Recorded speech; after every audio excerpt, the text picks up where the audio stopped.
कोई तबीब नहीं, मेरी बिन्नते कौम शिफा क्यों नहीं पाती। कलामे खुदा का पढ़ा, सुना और कबूल किया जाना हम सबों के लिए बाइस से बरकत हो। आप सब अपनी जगहों पर बैठ सकते हैं। Hallelujah, hallelujah. कितने लोगों ने इस इक्तबास को पहले भी सुना हुआ है? क्या जिल्लात में रोगने बिलसान नहीं? क्या वहां कोई तबीब नहीं? मेरी बिन्नते कौम बोले ना, मेरी बिन्नते कौम क्यों नहीं पाती। सबकी आवाज आनी चाहिए। मेरी बिन्नते कौम शिफा क्यों नहीं पाती। आज का सबसे बड़ा सवाल, क्या जिल्लात में रोगने बिलसान नहीं? क्या वहां कोई तबीब नहीं? मेरी बिन्नते कौम शिफा क्यों नहीं पाती। आप सब जरूर है कि मेरा साथ देंगे, और खुदा ने आपको जुबान भी दी है और आपको हाथ भी दिए हैं, और जुबान इसलिए दी है कि आप खुदा के कलाम को बयां करें। और जब आप किसी आयत को पढ़ते हैं तो आप खुदा के कलाम को बयां करते हैं, आप खुदा की मर्जी को पूरा करते हैं। आज का जो इक्तबास यिर्मयाह नबी की मार्फत हमारे लिए तलावत हुआ, बहुत सारे लोगों ने इस इक्तबास को पहले भी सुना हुआ है कि क्या जिल्लात में रोगने बलसान नहीं? क्या वहां कोई तबीब नहीं? मेरी बिन्नते कौम शिफा क्यों नहीं पाती। ये मुकद्दस यिर्मयाह की निस्बत खुदावंद फरमाते हैं, उसके वसीला से खुदा कलाम करता है और खुदा यिर्मयाह के अंदर से होकर बोलता है। ये कौम बनी इस्राइल के लिए है कि जब वो बहुत ज्यादा बुत परस्ती के अंदर थी, जब वो तरह तरह की जनाकारियों के अंदर थी, जब वो तरह तरह की बीमारियों के अंदर थी, तो यिर्मयाह, जिसका मतलब है कि यहोवा सरफराज करता है, यिर्मयाह का मतलब है यहोवा सरफराज करता है, खुदा बहाल करता है, खुदा ऊंचाई पर लेकर जाता है। और इस नबी को, यिर्मयाह नबी को रोने वाला नबी भी कहा जाता है, और ये वाहिद नबी है जो बाइबल मुकद्दस के अंदर सबसे ज्यादा अपनी कौम बनी इस्राइल के लिए रोता है, और वो कहता है कि काश मेरा सर पानी होता और मेरी आंखें आंसुओं का चश्मा होती, तो मैं अपनी कौम की शिकस्त हाली पर और उसके मकतूलों पर शबो रोज मातम करता। हालेलुया। ये अपनी कौम के लिए रोता है, ये अपनी कौम के लिए दुख करता है, ये नबी अपनी कौम के लिए मातम करता है, और ये नबी आज के खात्मों के लिए एक खुला सबक है। ऐ खात्मों, यिर्मयाह की तरह अपनी कलीसिया के लिए, अपनी कौम के लिए रोना शुरू करो और सवाल पूछो कि क्या जिल्लात में रोगने बिलसान नहीं? क्या वहां कोई तबीब नहीं? अगर है तो सवाल ये है, मेरी बिन्नते कौम शिफा क्यों नहीं पाती। आज के 3 सवाल, क्या जिल्लात में रोगने बिलसान नहीं? आज का दूसरा सवाल, क्या वहां कोई तबीब नहीं? और फिर तीसरा सवाल, मेरी बिन्नते कौम शिफा क्यों नहीं पाती। मैं अपने इस टॉपिक की तरफ जाने से पहले ईमान के 3 दर्जे आपको बताना चाहता हूं। कलाम खुदा फरमाता है कि वो अपने कलाम को नाजिल फरमाकर अपने लोगों को शिफा बख्शता है। कितने लोग शिफा लेना चाहते हैं? कोई एक सिंगल हाथ भी थले नहीं जेड़ा कहे मैनू शिफा। सबके सब क्या लेना चाहते हैं? लिखा है तुझे दिन और रात इसी का ध्यान रहे, क्योंकि ये तेरी हड्डियों के लिए ताजगी और तेरी नाप के लिए सेहत है। Hallelujah, hallelujah. जब हर वक्त ध्यान इसी का रहेगा, ध्यान के लिए जो लफ्ज इस्तेमाल हुआ है इब्रानी के अंदर चुगाली इस्तेमाल हुआ है। तुझे दिन और रात इसी की चुगाली रहे। जिस तरह भैंस चारा खाती है और उस चारे को अंदर लेकर जाती है, फिर उस चारे को दोबारा अपने मुंह के अंदर लेकर आती है और उसकी चुगाली करती है, और जब वो चुगाली वाला मटेरियल दोबारा अंदर जाता है तो उसकी ताकत और कुव्वत का सबब ठहरता है। बाइबल फरमाता फरमाती है तुझे दिन और रात इसी का ध्यान रहे। यदि तुझे दिन और रात कलाम की जुगाली रहे, तू उठता बैठता चलता फिरता कलाम की जुगाली करता रहे, तब ये तेरी हड्डियों के लिए ताजगी और तेरी नाव के लिए सेहत होगी। Hallelujah, hallelujah. शर्त ये है हम कलाम की जुगाली करें। हम कलाम की जुगाली करते नहीं और फिर कहते हैं कि शिफा हमें चाहिए। लिखा है वो अपने कलाम को नाज़िल फरमाकर अपने लोगों को शिफा बख्शता है। ईमान के 3 दर्जे हैं, पहला आगाज, दूसरा तरक्की और तीसरा कमाल। कितने दर्जे हैं? पहला ईमान, दूसरा आगाज, पहला आगाज, दूसरा तरक्की और तीसरा कमाल। मैं सिर्फ ये देख रहा हूं कितने लोग जाग रहे हैं और कितने लोग मेरे साथ हैं। पहला आगाज, दूसरा तरक्की और तीसरा कमाल।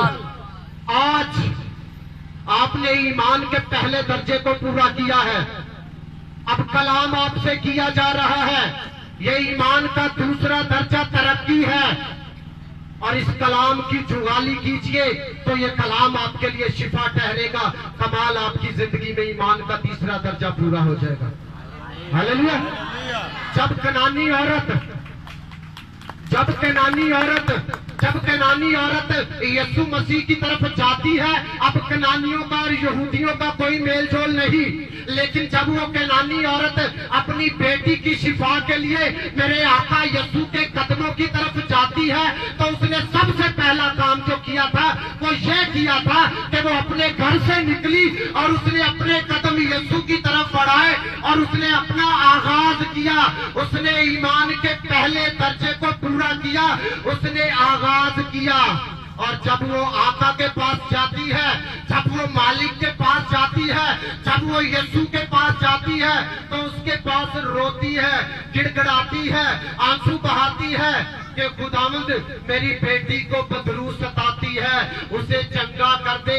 तो मालिक कुछ नहीं बोलते। शागिर्द कहते हैं कि ये तेरे पीछे कब से पड़ी है, इसको रुखसत कर दे। तो मालिक कलाम करते हैं कि लड़कों की रोटी लेकर किनको डाल देना? किनको? कुत्तों को। आवाज आनी चाहिए। कुत्तों को।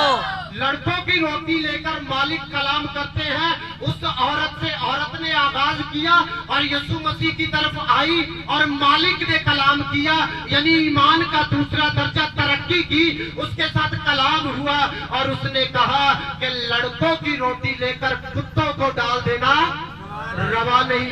लेकिन उस औरत का ईमान देखिए, इस मायूसी के बावजूद उसने खुदा को नहीं छोड़ा। वो मायूस नहीं हुई, वो नाउम्मीद नहीं हुई, बल्कि उसने कह डाला कि मालिक देख, कुत्ते भी तो मालिक की मेज से गिरे हुए टुकड़ों में से खाते हैं। हालेलुया। जब उसने ये बात कही तो मेरे मालिक की जिंदगी से, मेरे आका की जुबाने मुबारका से बड़ा खूबसूरत लफ्ज निकला। उसने कहा, ऐ औरत देख, तेरा ईमान बहुत बड़ा है, जा तेरे ईमान ने तुझे अच्छा किया। Hallelujah, hallelujah, hallelujah, hallelujah. पहला दर्जा उसने आगाज किया, दूसरा दर्जा मेरे आका ने उसके साथ कलाम किया और कलाम जो था वो उसकी तरक्की थी। और उसने जब उस कलाम को कबूल किया, वो कलाम उस औरत के लिए सख्त था। उस औरत के लिए वो कलाम सख्त था कि लड़कों की रोटी लेकर कुत्तों को डाल देना रवा नहीं। उसने कहा, मालिक छोड़, अगर मैं उसके बराबर तो उसके बराबर सही, लेकिन पल्ला तेरा मैंने पकड़ लिया है, छोड़ना नहीं। शिफा तुझसे चाहिए, शिफा तेरे दर से चाहिए। तो मेरे आका ने कहा, जब उसने कलाम कबूल किया तो बाइबल फरमाती है कि जब वो अपने घर गई तो उसकी बेटी बिल्कुल ठीक था। हालेलुया। आज ईमान का पहला दर्जा आपने अपने घरों से निकलकर आगाज कर दिया है। क्या जिल्लाद में रोग ने बिलसान नहीं? क्या वहां कोई तबीब नहीं? मेरी बिन्नते कौम शिफा क्यों नहीं पाती? ये आपके साथ तरक्की हो रही है आज। और जो इस तरक्की को कबूल करेगा, जो इस कलाम को कबूल करेगा, बाइबल फरमाती है उसकी जिंदगी में ईमान का तीसरा दर्जा कमाल हो जाएगा। हालेलुया। आज कौन कौन है जो चाहता है उसकी जिंदगी में कमाल हो? सबके सब। तो जरूर है कि जो तरक्की आज आपके साथ होगी उस तरक्की को अपना लीजिएगा, उस कनानी औरत की तरफ पकड़ लीजिएगा, पीछे ना हटिएगा।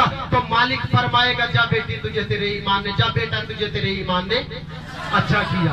हम आते हैं, आज बताने का मकसद ईमान के दर्जों को यह था कि आप लोगों के अंदर इस कलाम को कबूल करने की तड़प होनी चाहिए। अगर कलाम सख्त भी हो तो उसको आपने क्या करना है? कबूल करना है। लेकिन इस कलाम को छोड़ना नहीं। जब आप खुदा के कलाम को नहीं छोड़ेंगे तब ये कलाम आपकी हड्डियों के लिए ताजगी और आपकी नाव के लिए सेहत होगा। और जो नाव की सेहत होती है वो पूरे जिस्म की सेहत होती है। हालेलुया। इसलिए कलाम ये फरमाता है, क्या जिल्लाद में रोगने बिल्सान नहीं? क्या वहां कोई तबीब नहीं? मेरी बिन्नते कौम शिफा क्यों नहीं पाती? यर्मिया के उस वक्त भी 3 सवाल थे और आज उस वक्त ये कलाम यर्मिया ने बनी इस्राएल के लिए किया था, लेकिन आज ये कलाम हमारे लिए है कि क्या कलीसिया के अंदर मसीह नहीं? क्या कलीसिया के अंदर तबीबे आदम नहीं? अगर है तो कलीसिया शिफा क्यों नहीं पाती? सबसे बड़ा आज का सवाल, जब अख्जिया बादशाह पहला सलातीन, उसके दूसरा सलातीन और उसके पहले बाब में देखे तो अख्जिया बादशाह अपने महल की खिड़की से गिरा और उसको चोट लगी और वो बीमार हो गया और वो बिस्तर पर चला गया, बेड पर चला गया और उसने अपने कुछ नौकरों को, अपने कुछ हवारियों को एक देवता के पास भेजा। किसके पास भेजा? एक देवता के पास भेजा और उस देवता का नाम था बाल ज़बूब। क्या नाम था? बाल ज़बूब। बाल ज़बूब यानी मक्खियों का देवता। उसने जब वो बीमार हुआ, जब वो बिस्तर पर पड़ गया और इस काबिल नहीं था कि चल फिर ना सके, तो उसने अपने कुछ हवारियों को देवता बाल ज़बूब यानी मक्खियों के देवता के पास भेजा कि जाओ और उससे दरियाफ्त करो कि क्या मुझे जो बीमारी लगी है गिरने से, मैं इससे शिफा पा सकता हूं या नहीं। अभी वो हमारी अख्जिया बादशाह का पैगाम लेकर निकल ही रहे थे महल से कि खुदा ने अलीशा नबी के वसीला से कलाम किया उसके साथ और खुदा ने कहा, जा उसको कह कि जिस बिस्तर पर तू पड़ा है उससे नीचे नहीं उतरने पाएगा, बल्कि तू इसी के ऊपर मरेगा। जब वो महल से थोड़ा बाहर ही निकले होंगे, शायद वो शहर की अंदरूनी हदूद में गए होंगे, तो जब वो गए तो उनको अलीशा नबी मिलता है, सॉरी एलिया नबी मिलता है। एलिया मिलता है जो एलिया तिशबी कहलाता है। और जब एलिया मिलता है तो एलिया क्या कहता है कि उससे कहो कि क्या इस्राएल में कोई खुदा नहीं? हालेलुया। क्या जिल्लाद में रोगने बिल्सान नहीं? वो कहता है कि उसे जाकर कह दो कि तू इसी बिस्तर पर जिस पर तू चढ़ा है उतरने नहीं फरमा पाएगा, क्योंकि इस्राएल का खुदा यर्मिया फरमाता है कि अपनी मसलहत से जो चाहता है वो करता है। और उसको खुला ये चैलेंज दे दिया कि बादशाह सुन, तू जिस बिस्तर पर चढ़ा है, उससे जिस पलंग पर चढ़ा है, उससे नीचे उतरने नहीं पाएगा। मेरे साथ खोलिएगा जरा दूसरा सलातीन उसका पहला बाब और उसकी 16 आयत। जब ये सारा वाकया हुआ और वो हवारी जो हैं वो बादशाह के पास आए और उन्होंने बादशाह से कहा, बादशाह इस तरह हमें एक शख्स मिला और उसने ये बातें हमसे कही। उसने कहा उस शख्स का हुलिया कैसा था? उसने कहा उसके लंबे लंबे बाल थे और कमर बंद पर एक कमर बंद बांधा हुआ था। उसने कहा ओ वो तो एलिया है, जाओ और उसे ढूंढ कर लाओ। वो 50 के सरदारों को भेजता है। किस्सा मुख्तर ये कि वो 50 के सरदारों को भेजता है और एलिया कोहे किरमल की चोटी के ऊपर दुआ कर रहा होता है और एक 50 का रथ जाता है और कहता है एलिया नीचे उतर, क्योंकि तुझे बादशाह बुलाता है। एलिया फरमाता है कि अगर मैं मरते खुदा हूं तो आग आसमान से आए और तुम्हें भस्म कर दे। तुम्हें भस्म कर दे। एलिया ने कहा, आसमान से आग आई और उसे भस्म कर दिया। दूसरी दफा एक और 50 का गिरोह आया और उसकी दफा भी ऐसा हुआ कि एलिया ने यही अल्फाज दोहराए। लेकिन जब तीसरा आया तो खुदा ने कहा, उसकी जुबान के वसीला से खुदा ने कहा कि जाओ और इसके साथ बादशाह के महल में। और जब वो बादशाह के महल में जाता है तो बादशाह के महल में जाकर वो 16 आयत के अंदर क्या फरमाता है, और उसने उससे कहा, एलिया ने बादशाह से कहा, खुदावंद यूं फरमाता है कि तूने जो अकरून के देवता बाल ज़बूब से पूछने को लोग भेजे हैं, तो क्या इसलिए कि इस्राएल में कोई खुदा नहीं? क्या जल्लाद में रोगने बिलसान नहीं? क्या इस्राएल में कोई खुदा नहीं जिसकी मर्जी को तू दरियाफ्त कर सके? इसलिए तू उस पलंग से जिस पर तू चढ़ा है उतरने ना पाएगा, बल्कि जरूर ही मरेगा। Hallelujah, hallelujah, hallelujah. ये जो रोगने बलसान है, ये जल्लाद के अंदर होना चाहिए। जल्लाद का एक इलाका था, क्या जल्लाद में रोगने बिलसान नहीं? जल्लाद का एक इलाका था, और जल्लाद का इलाके का मतलब है पत्थरों का ढेर, गवाही की जगह। और यहाँ पर एक दरख्त पाया जाता था जिसका नाम था गुलसान, और उससे जो रोगन निकलता था, उसको रोगन को जो खुशबूदार था उसको रोगने बलसान कहा जाता था।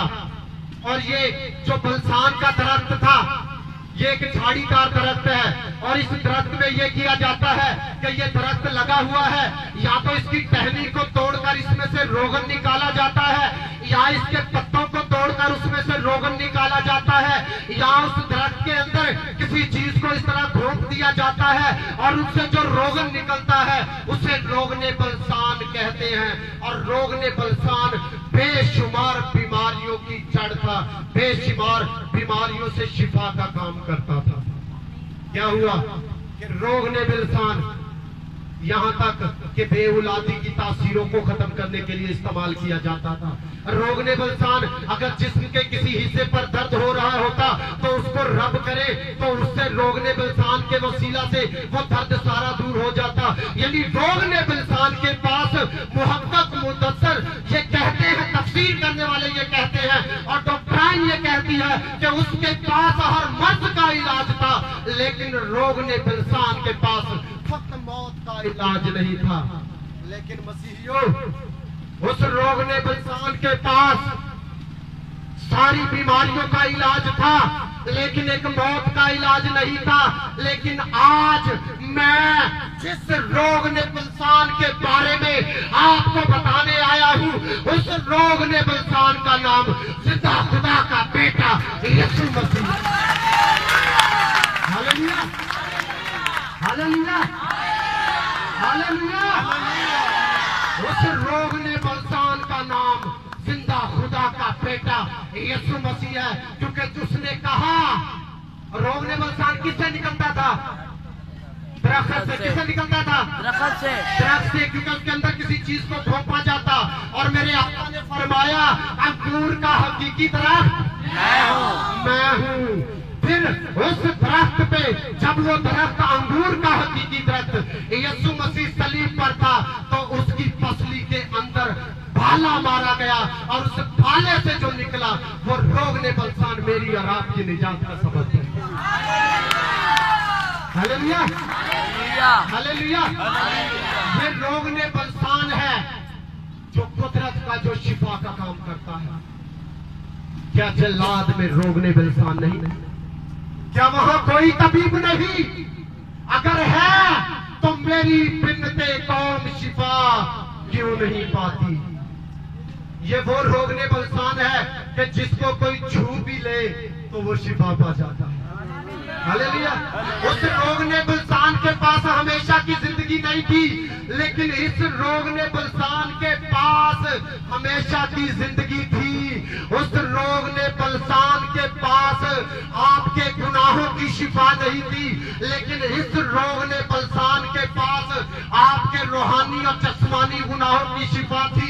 इस रोगने बलसान के पास मौत का इलाज इलाज नहीं था, लेकिन इस रोग ने बलसान के पास मौत का इलाज था। ये नायन की बेवा के बेटे को पकड़ता है और उसे जिंदा कर देता है। ये जायर की बेटी को पकड़ता है और उसे जिंदा कर देता है। ये रोग ने बलसान कब्रिस्तान के बाहर खड़ा होकर फरमाता है, लाज़र कब्र से बाहर आ जा, और 4 दिन का मुर्दा कफन समेत कब्र से बाहर आ जा। Hallelujah, hallelujah, hallelujah. आवाज आनी चाहिए। Hallelujah, hallelujah. जहां पर आपको लगे कि आपको बोरियत फील हो रही है तो बिला झिझक हाथ खड़ा कर दीजिएगा, मैं क्लोज कर दूंगा। हालेलुया। क्या हुआ जब इस रोग ने बलसान की तरफ वो 12 वर्ष की औरत ने अपने कदम बढ़ाए। वो 12 वर्ष की औरत जिसे 12 बरस से खून जारी था, अहबार की किताब के अंदर उस औरत के लिए शरीयत ये थी कि जिसको इस तरह की बीमारी होती है वो अगर किसी चीज को छुए तो वो चीज क्या हो जाएगी? नापाक हो जाएगी। और अगर कोई उसकी छुई हुई चीज को भी छू लेगा तो वो भी नापाक हो जाएगा। और बाइबल बताती है कि वो अहबार की किताब के अंदर उसके लिए शरीयत ये है, अगर वो औरत किसी चीज को छू ले तो वो चीज भी नापाक, और अगर कोई दूसरा उसकी छुई हुई चीज को छू ले तो वो भी नापाक। वो जिस रास्ते से जाए वो रास्ता भी नापाक, जिस राह से गुजरे वो राह भी नापाक, जिस पलंग पर बैठे, जिस बिस्तर पर बैठे, जिस घर में बैठे वो घर भी नापाक। 12 बरस से नापाकी ने उसे जकड़ा हुआ था और उसके कानों को आका के दीदार की तलब नसीब हुई। उसने आका के बारे में सुन रखा था कि वो तो कोड़ियों को ठीक करता है, वो तो बीमारों को चंगा करता है, वो तो मुर्दों को जला बख्शता है। क्यों ना मैं उस रोग ने बलसान की तरफ जाऊं। और उस 12 वर्ष की औरत ने, जिसे 12 वर्ष से खून जारी था, उस रोग ने बलसान की तरफ अपने कदमों को बढ़ाना शुरू किया। अब नापाकी उसके जिस्म पर है, वो डर रही है ऐसा ना हो कि लोग मुझे देखें और मुझे संस्कार करना शुरू कर दे, क्योंकि शरीयत यही बताती है कि अगर ऐसी औरत को कोई देखता है शहर के अंदर, घर के अंदर, फैमिली के अंदर, तो उसको संस्कार किया जाए। और वो औरत डरती डरती आका की तरफ अपने कदमों को बढ़ा रही है और रोग ने बलसान अपने कलाम की बातें शायद अपने लोगों को बता रहा है, क्योंकि जहां से मेरा जिंदा खुदा का बेटा यीशु मसीह यानी मेरा हकीकी रोग ने बलसान गुजरता था, गोया यूं लगता था कि वो बादशाह जा रहा है और पीछे लोगों की भीड़ गोया एक रया की तरह उसके साथ है। और जब उस 12 बरस की औरत ने उस रोग ने बलसान की तरफ कदमों को बढ़ाना शुरू किया, वो दिल में सोच रही होगी कि मैं तो नापाक हूँ, ऐसा ना हो लोग मुझे संसार करे, लोग मुझे मारना शुरू कर दे। लेकिन उसकी बहादुरी, उसकी दलेरी, उसके दिल के अंदर एक जुस्तजू थी, एक आस थी, एक उम्मीद थी कि यही रोग ने बलसान है अब जो मुझे शिफा दे सकता है। क्योंकि बाइबल बताती है 12 बरस से उसने बहुत से हकीमों से, बहुत से तबीबों से इलाज करवाया, लेकिन उसकी जान को अफाका ना हुआ, उसका बीमार बदन बहाल ना हुआ। लेकिन जैसे ही उसने हकीकी रोग ने बलसान की तरफ अपने कदमों को बढ़ाना शुरू किया, मेरा ईमान है कि उसने पहला कदम यीशु हकीकी रोग ने बलसान की तरफ बढ़ाया होगा तो बीमारी कांपना शुरू हो गई होगी। बीमारी ने सोचा होगा ऐसा ना हो कि कहीं मुझे मौत से पहले मौत आ जाए, और उसने उसके जिस्म से दूर होना शुरू हो गई होगी। लेकिन उस औरत का ईमान देखिए, उस औरत की बहादुरी देखिए, वो छुपते छुपाते कमजोरी की हालत में 12 बरस से बीमार है, जिस्म में बहुत कमजोरी है, जिस्म अलील हो चुका है, लेकिन बीमारी के बावजूद गिरती गिराती लोगों से अपने चेहरे को छुपाती हुई उस रोग ने बलसान की तरफ जा रही है। और जाते जाते भीड़ को इधर उधर किया होगा, और उस हकीकी रोग ने बलसान को जब छुआ तो बाइबल फरमाती है कि बीमारी चली गई। Hallelujah, hallelujah, hallelujah. ये वो रोग ने बलसान है जिसको छू भी ले तो उसके अंदर से हकीकी रोग ने बलसान निकलता है और बीमार बदनों को बहाल करता है। हालेलुया। मेरे आका ने पीछे मुड़कर देखा और फरमाया, कौन है जिसने मुझे छुआ? और वो औरत जो शायद डर के मारे छुप गई थी, वो उठी और डरते डरते उसने देखना शुरू किया और उसने कहा, मालिक मैंने छुआ। तो मेरे आका ने उसको बड़ा खूबसूरत जवाब दिया, जा बेटी, तुझे तेरे ईमान ने अच्छा किया। हालेलुया। क्या जिल्लाद में रोगने बिलसान नहीं? आपका जवाब चाहिए। क्या आज कलीसिया में रोगने बिलसान है या नहीं? है या नहीं? अगर तबीब है या नहीं? अगर है तो मेरी कलीसिया शिफा क्यों नहीं पाती? मसीही कौम शिफा क्यों नहीं पाती? आज भी क्यों शिफा के लाले पड़े हुए हैं? क्यों रोगने बलसान को अपनी जिंदगी में नहीं रखते? लेकिन क्या जिल्लाद में रोगने बलसान नहीं? क्या वहां कोई तबीब नहीं? तबीब लफ्ज जो है वो तिब से निकला है। तबीब को इंग्लिश में फिजिशियन कहते हैं। There is no physician, there is no balm in Gilead. Balm नहीं है, रोगन नहीं है जल्लाद में। अगर है, अगर तबीब है तो क्यों भिन्नते कौम शिफा नहीं पाती? क्या वहां कोई तबीब नहीं?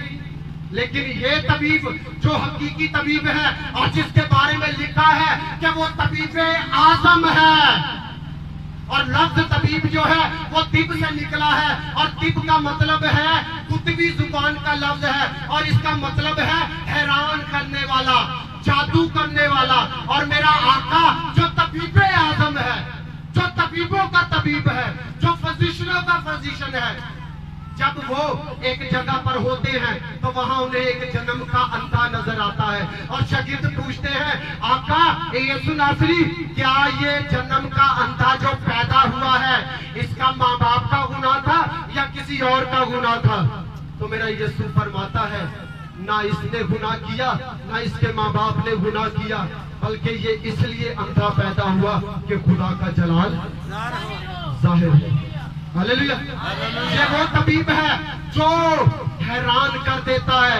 इस तबीब ने उस अंधे ली जो हमारी नजर में कोई हैसियत नहीं रखती, उस मट्टी को लिया जिसके अंदर कोई जान नहीं थी, उस मट्टी को लिया जो हमारे कपड़ों पर आ जाए तो हमारे कपड़े गंदे हो जाते हैं, उस मट्टी को मेरे आका ने लिया जो मट्टी बर्तनों पर पड़ जाए तो बर्तन गंदे हो जाते हैं, उस मट्टी को मेरे आका ने लिया जिस मट्टी के वसीला से किसी को शिफा नहीं मिलती, उस बेजान मट्टी को लिया, उस पर थूका, उसे साना और गूंगे उस अंधे की आंखों के ऊपर लगाया और उसका ऐसा ऑपरेशन कर दिया कि गोया उसने देखना शुरू कर दिया।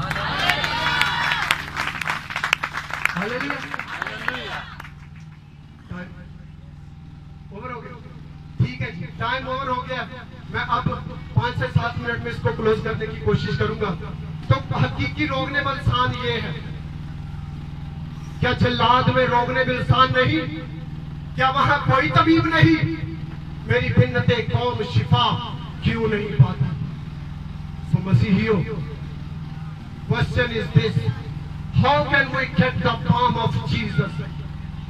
सवाल ये है, हम किस तरह मसीह के पाम को, मसीह के रोगन को हासिल कर सकते हैं? अगर ये रोगने बलसान इतना ही ताकतवर है, इतने ही मौजूदात, इतने ही करामात करता है, तो question is this, how can we get the palm of Jesus? हम यीशु के रोगन को, हम यीशु के लहू को कैसे हासिल कर सकते हैं? आइए आज मैं आपको बताता हूँ हम यीशु के लहू को, हम यीशु के रोगने बलसान को कैसे हासिल कर सकते हैं। मेरे साथ मिलकर बोलिएगा, ज़बूर 50 अगर कोई पढ़ दे, मेरी रहनुमाई कर दे। मैं आपको बताना चाह रहा हूं कि हम रोगने बलसान को कैसे हासिल कर सकते हैं। ज़बूर 50 और उसकी 23 आयत। ज़बूर 50 और उसकी 23 आयत। ज़बूर 50 उसकी 23 आयत पढ़ेंगे खुदा के कलाम खुदा में से। जो शुक्रगुजारी की कुर्बानी गुजराता है वो मेरी तमजीद करता है, और जो अपना चाल चलन दुरुस्त रखता है उसको मैं खुदा की निजात दिखाऊंगा। खुदा के पाक कलाम के पढ़े और सुने जाने पर खुदा की बरकत हो।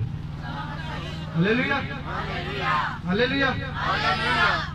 क्वेश्चन ये है कि हम रोगने बलसान को कैसे हासिल कर सकते हैं। इस आयत का दूसरा हिस्सा ये कहता है, जो अपना चाल चलन दुरुस्त रखता है मैं उसे खुदा की निजात दिखाऊंगा। जरूरत है, अगर उन मौजज़ात की तरह हम भी हकीकी रोगने बलसान को हासिल करना चाहते हैं, अगर हम भी इस रोगने बलसान को लेना चाहते हैं और चाहते हैं कि हमारी जिंदगियों के अंदर काम हो, तो फिर हमें अपना चाल चलन दुरुस्त करना है।